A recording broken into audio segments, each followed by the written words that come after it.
for two. Army. Get it. Out of the gun, Greer. Toward the end zone, but that's going to wind up incomplete. Tough there. Good pass, hit the hands. He just couldn't bring it in. And every receiver's coach everywhere. Seeing that play, focus, focus, focus. Watch it all the way in and tuck it away. This one taken from the 7. And not a bad return here. He gets it out to the 25-yard line.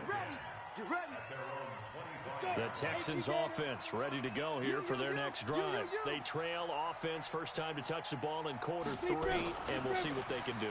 And I can't wait to see what they have planned, because some teams script to start a half.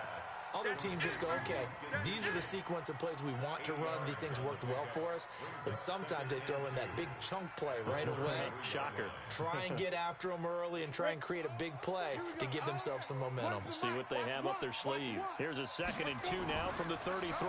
2nd and 2.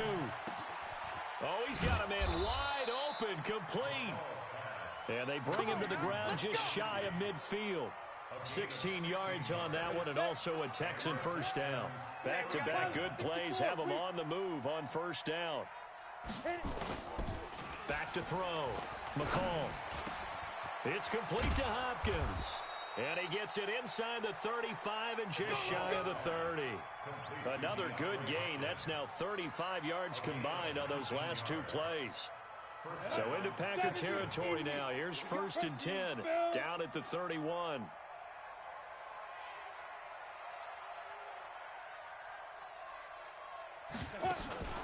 Off play action. McCall. And he's going to be taken down back around the 35-yard line. Rashawn Gary coming in hard that time on the blitz, and he gets him down. It's a loss of 4. So 2nd and long, and got to be careful not to fall out of field goal range. 2nd and 14. He finds Hopkins complete. And inside the 20 before he's brought down. Now after the completion, we're going to get a timeout, an injured player. While the trainers take a look, we'll step aside. X3, 218, chopper. From the red zone now, they'll look to throw. That's going to be caught at the 10-yard line. And they work this near the 5. He'll be stopped at the 6.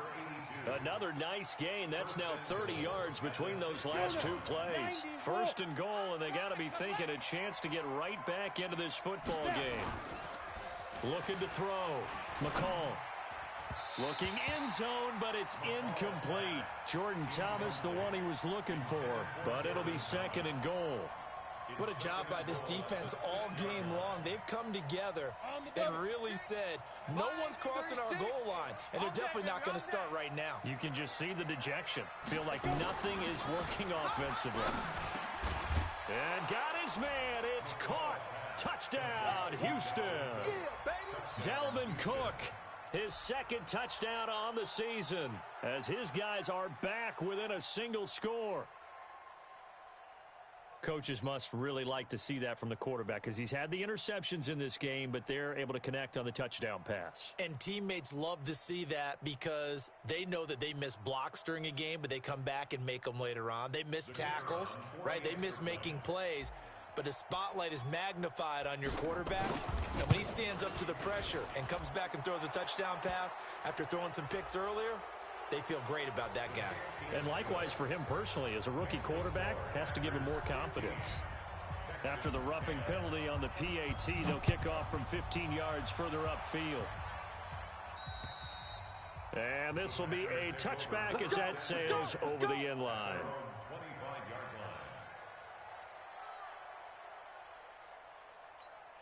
Ready. 15, Lonnie. 15, Lonnie. 5. Greer on first down.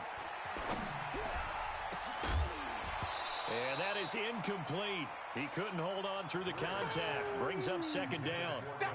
Not his best throw there, but where we sit right now in the 3rd quarter, he's had a pretty good game throwing the football. He certainly has, and it's not exactly at the point where we're doing 4-minute offense yet, but they've got to think about, I'm not going to say milking the clock, but understanding clock management here on out.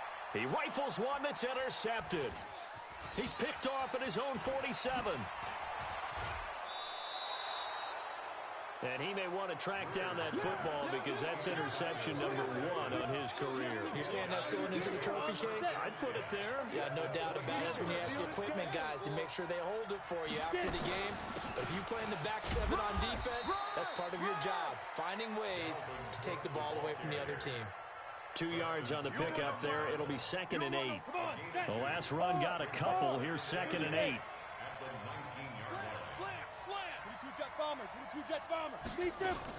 A 10th carry in the game for Cook.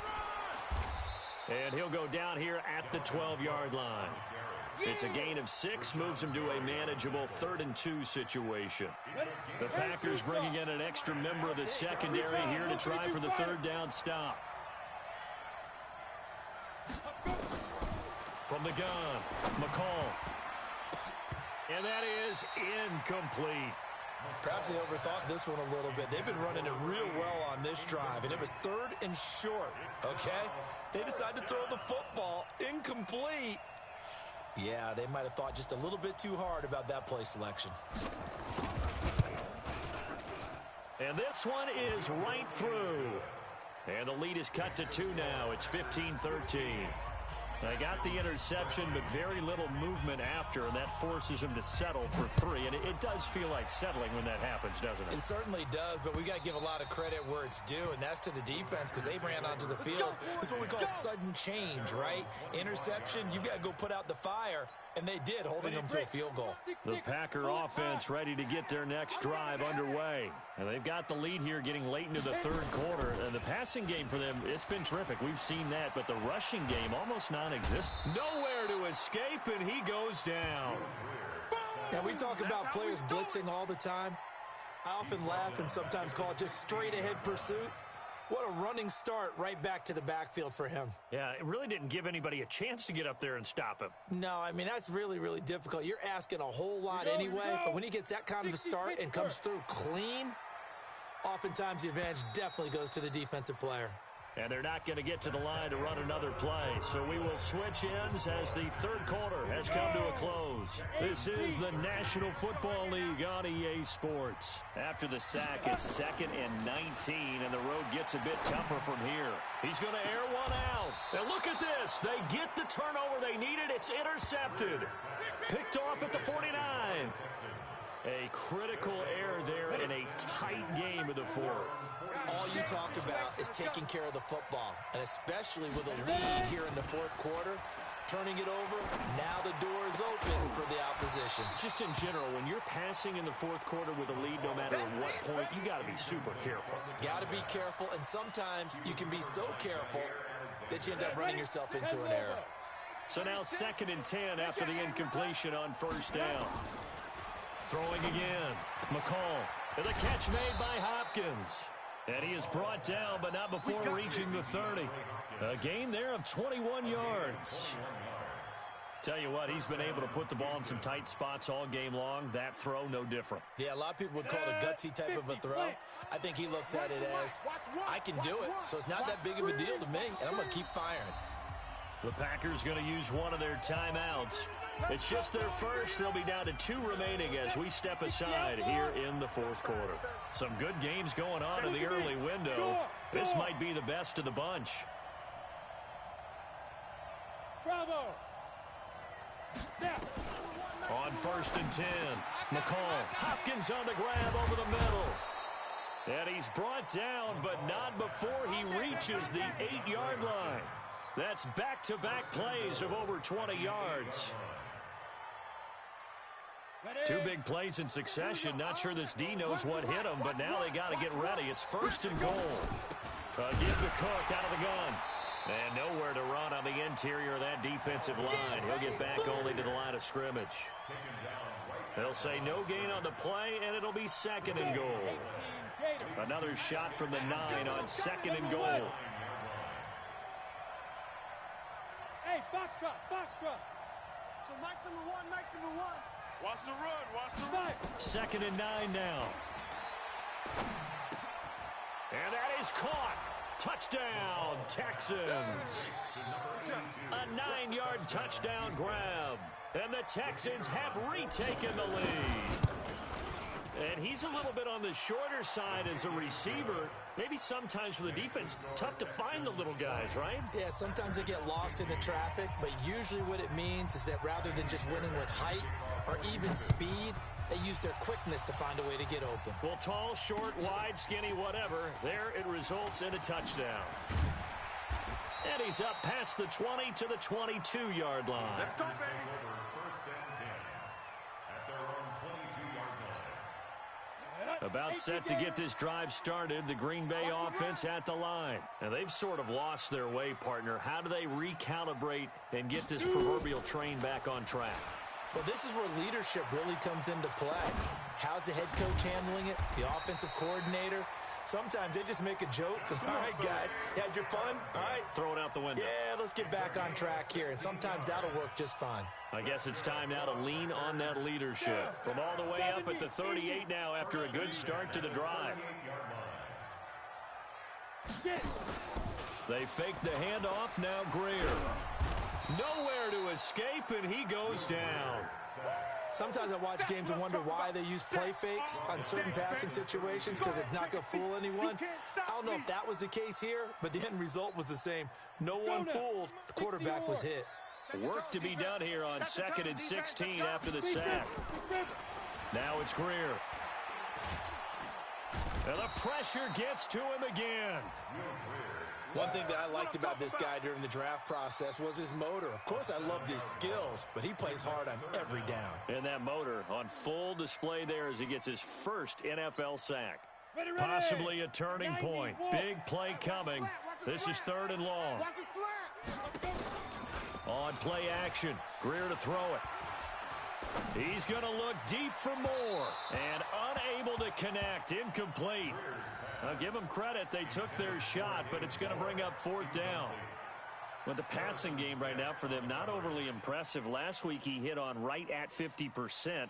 This week he's under 50%. And it's not just on him. Protection, a few breakdowns along the way. That's made him get off the spot. Receivers not getting their way open downfield. The coverage has been awfully tight. They've got to all get together and find ways to make this passing game get in gear. He's got the tight end, Sternberger. And they finally do get him, but not before he reaches the 27. 4th down conversion plays, you usually think 1, 2, 3 yards, maybe 10. Not there. What a huge pickup as the Sticks make a drastic shift forward.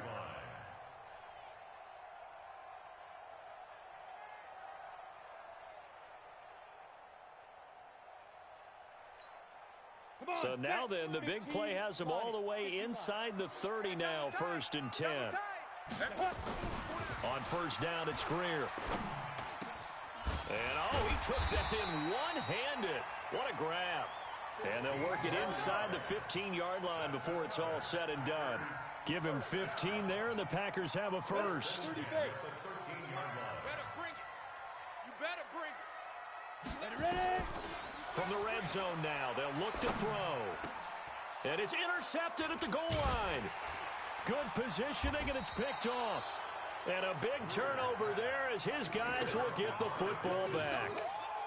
So now he's equaled his interception total from a week ago. Remember, Charles, he had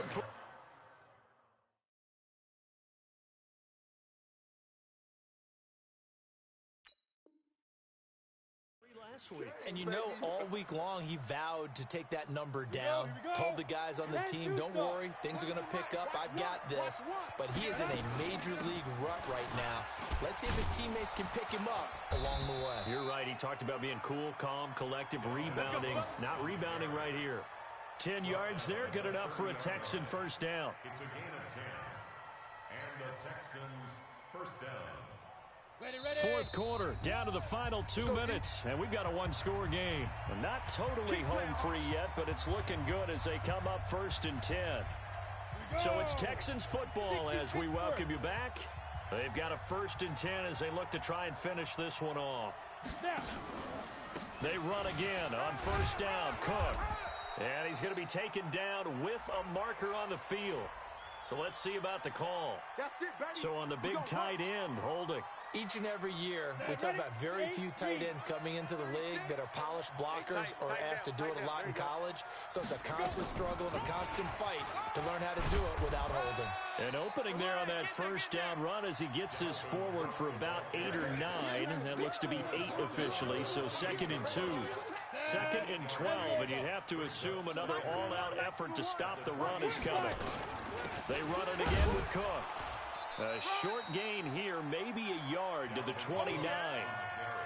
And now the question everyone's wondering, look at the clock, late fourth quarter, do they put the ball in the air here on third? I don't. I run the football, and I tell my offensive line, no leakage up front. I don't want my running back hit as I hand the ball off to him. I don't want any type of an issue. But if I am going to throw it, quick throw, out to the perimeter, maybe one of my best receivers running a quick slant or something like that. And after that type of a run, there's some talking going on down on the field, but it's not trash talking. The guy who just carried the ball, he's going back and telling his offensive line, great job, keep it up, and we'll break that one soon. Taking it about the 16. 43 yards on the punt, return of 4, and it'll be Packer football here. First down and 10. The Packer offense ready to get their next drive underway. One possession game. Time very much a factor. How does the offense handle this situation? Well, in a lot of cases, they should be somewhat relaxed. And I know that's counterintuitive because this is a pressure situation. But this is Friday practice every week of the season. You go over this situation, having to go downfield, limited timeouts, got to get out of bounds and keep the drive going and set yourself up. Defensively, you can't just lay back and let them do whatever they want. So it is a cat and mouse deal here. How much pressure will the defense bring, and how much pressure can the offense handle? We're going to find out. Big play coming up. Here's 3rd and 10. I would expect to see some pressure here. Let's get off the field, D.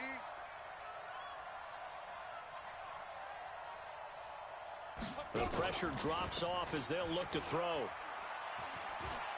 Now a desperation throw deep down. Oh, this is taken in. It's complete. Now the Packers going to go ahead and use the second of their timeouts as they get it with just 19 seconds left on the clock. So the big play gets them across midfield now for 1st and 10. Now Greer.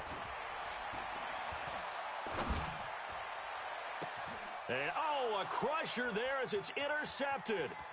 Darius Slay with a pick.